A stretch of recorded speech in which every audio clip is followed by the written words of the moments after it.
Here's the latest, guys. I've been working with some amplifiers.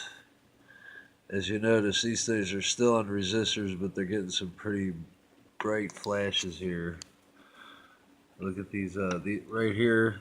These are two tiny microprocessors put together. What's the number of them? Here, I'll just show you another version of it.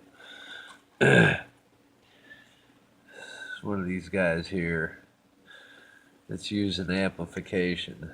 I can't think of the number of it, or what it's called, but that's what it's for. It's for amplification. And I'm using two of those right there. The capacitor helps, gather the charge and discharge.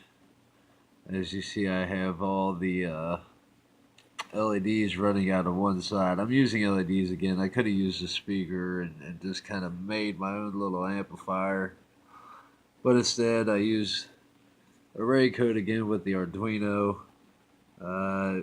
with using only two of the probes, two of the oscillating probes or whatever, signal probes, two of the signal probes going into the microprocessors. The capacitor is utilized to store and discharge the signal as quickly and as quick as possible, and that's what you're seeing, these quite bright flashes in succession and stuff. So that's about the best way I can explain that circuit. No schematic. Here's a bunch of other microprocessors that I'm working with here. Just a bunch of different kinds. Some are transistor arrays, some are shift registers, whatnot. So I got a lot more stuff to work with now. I just wanted you to see the latest project, and some of the new parts I got. This right here is a what do you call it, potentiometer. Let's see, it's just another breadboard. Some of my other accessories and all my wires. I want to show you some new parts.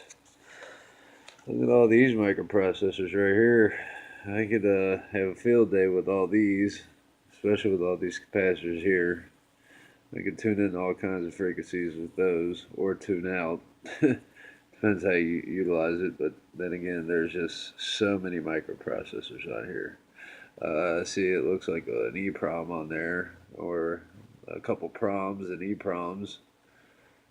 Very interesting.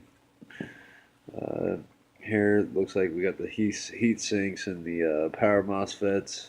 I'm looking to utilize these power MOSFETs back here against the heat sink. They're also a form of transistors. It could also be used for amplification. So that, I'm kind of working up in the, I guess, higher levels of or more complicated stuff. I'm learning. So, but more parts, the better. So, anyway, here is the project again. Let me hit reset, see what happens. I never decided to see what would happen when you hit reset. That's what happens when you hit reset. That's pretty cool. Hit reset on the Arduino, that is. Hit reset on the Arduino.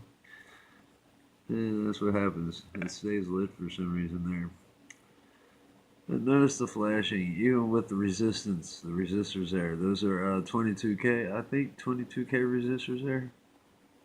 Anyhow, just thought you guys would enjoy that.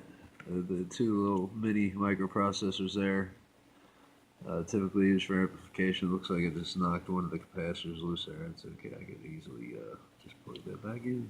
There we go. We're back to flashing again. Actually, it looks like that last one is just kind of hanging onto a charge for a little bit longer than the rest. And I'm just getting a bright flash out of this last one down here at the end. I might have just perhaps plugged in the wrong spot there. Let me see here. Yeah, I did, didn't I? Now we're back to where we were. Isn't that pretty cool?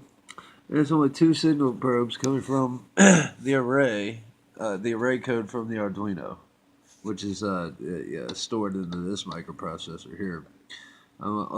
Actually, it looks like I'm using three of the signal probes to control 8 LEDs with 2 minutes.